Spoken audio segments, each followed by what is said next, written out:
Hello, hello, hello, and welcome. Thank you for joining me today.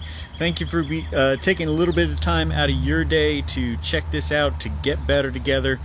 I really appreciate it. It is a blessing to me, and I hope this is a blessing to you as well. That seeking after Christ, trying to figure out what it looks like to follow Him every day. I hope this is a place where you can find that encouragement, and go ahead, follow, subscribe to this if this is something that you want to commit to or check out on a daily basis, and share it with friends. And tag people. But this is Set for Life. Why Set for Life? Because we all want to be set for life. I want to. And I think we all kind of tend to live our days thinking that that's the answer. The answer is that I just need to be set, right, for my life.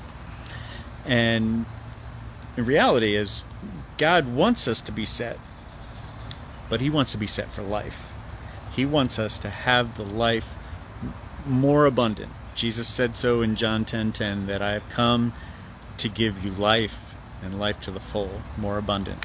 And so that's what we're seeking after every day. And I also think that we kind of get mixed up with what it really looks like to live as well. And so today I want to ask a question. What do you think heaven is? What's your perception of heaven? What is your perception of what is eternal versus what is temporal? I know. Let me give you an example. Like, I know there's people out there that have said stuff like, "Well, I don't want Jesus to come back yet because I still haven't gotten married. I don't want Jesus to come back yet because I still want to go see Hawaii someday," right? And I want to tell you, those things do sound really great. Like they're blessings from God, but I don't think they're better than heaven. And here's my thought anyway, is like God made all these things, right? He gave us these blessings. Let's talk about Hawaii. Like, I would love to go to Hawaii, but I'm pretty sure that Hawaii is going to be in heaven.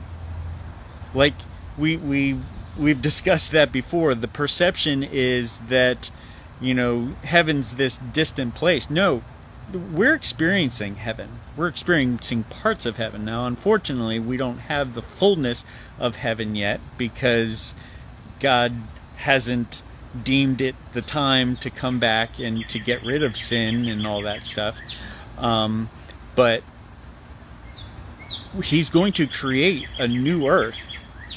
But I think the things that He made and called good are still going to be around. So I don't know about you, but I'm excited about heaven because I'm going to be able to see Victoria Falls on whenever I feel like it. I'm going to go to places like Hawaii and climb Mount Everest and do all the things that we can't do in these physical bodies, but we're going to be able to experience all of God's glory someday in heaven. So I don't think I'm going to be missing out. And that's the thing. Like, I don't think that many of us wake up each day going, "Oh, this is just temporal. I'm going to live for the eternal." We want to experience what God has given us now. We can't wait. We want to experience all that life has to offer. And so we want to be set. And God says, no. You have all the blessings you need right now. Think on the eternal. Paul says it this way, and I want us to just dwell on this for a little bit today. And I'm going to read it so that you hear it well. Colossians 3, first 3 verses. He says, "Since you have been raised to new life with Christ, set your sights on the realities of heaven." Heaven is real. Heaven is now. Think about the things of heaven, not things of earth.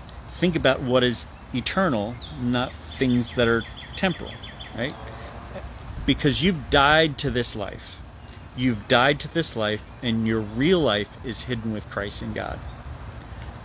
And guys, I'll give you another example. Like we kind of think as far as this temporal thing to what's eternal, what's temporal, and we get told that like our money, our blessings, things that God has given us, well, they're all temporal.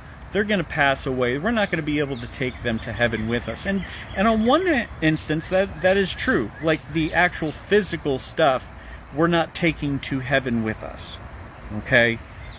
But the blessings that those things could be, our money, our time, our other resources, our talents, our abilities, those things, those are eternal based on how we use them and how we grow God's kingdom, how we invest into God's kingdom with those things. So we can't wake up each day going, well, those things are just temporal, so I'm not going to worry about them, and I'm just going to figure out what it is it looks like to live the best I can because that's what God wants me to do. Here's the rub. The enemy wants to confuse you.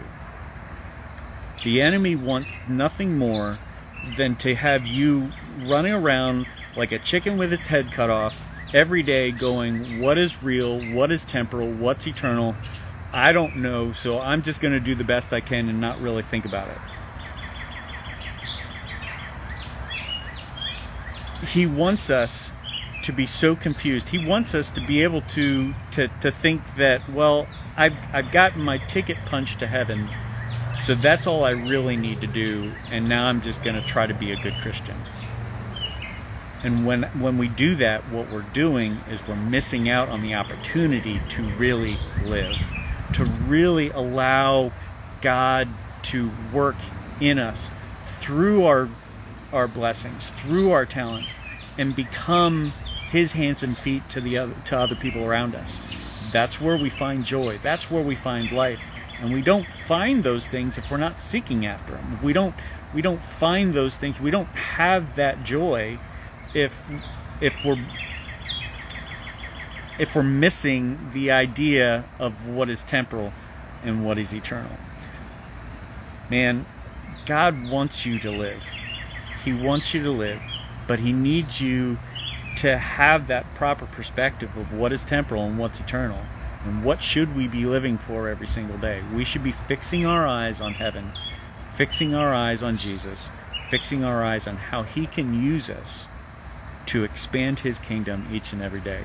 Guys, I hope that's an encouragement to you. I want us to seek after this life together.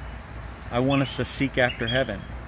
And the best part about all of it is Paul in the next verse says, when we do that, when all is revealed, when the curtain is pulled back, when we actually do get to heaven, then we will be able to experience and take part in His glory. So all of this that we're doing now on earth is all for His glory. But we're going to be able to take part of that the more we invest in it here while we're here on earth. So guys, make it a great day. Be thinking about what is eternal. And let's live. Let's live. Blessings. We'll see you tomorrow.